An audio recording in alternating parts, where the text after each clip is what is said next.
श्री सद्गुरुदास गोपालकृष्ण स्वामी महाराज दिंडीचे हुपरी येथून पंढरपूरकडे भक्तिमय प्रस्थान.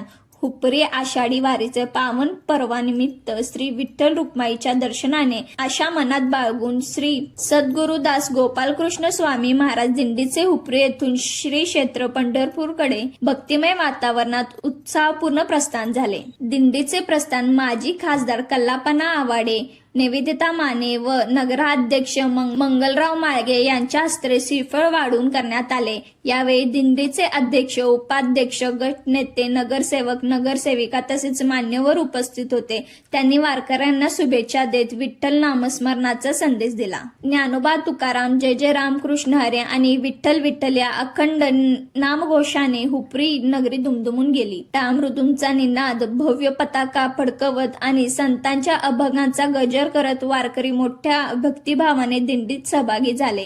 गावातून भव्य फेरी काढल्यानंतर दिंडी श्री क्षेत्र पंढरपूरच्या दिशेने मार्गस्त्री झाली. प्रस्थानापूर्वी श्रींची पूजा, आरती व पालखींचे दर्शन घेण्यासाठी भाविकांची मोठी गर्दी होती. उपरी परिसरातील नागरिकांनी ठिकठिकाणी दिंडीचे स्वागत करून वारकऱ्यांना शुभेच्छा दिल्या. महिला, पुरुष, ज्येष्ठ नागरिक तसेच युवक युवतींचा उत्स्फूर्त सहभागामुळे संपूर्ण परिसर भक्तिरसात न्हाऊन निघाला. शिस्त, नियोजन, विठ्ठलांचा नामांचा अखंड गजर आणि वारकऱ्यांचा उत्साह यामुळे दिंडी प्रस्थान सोहळा अत्यंत भक्तिमय वातावरणात पार पडला.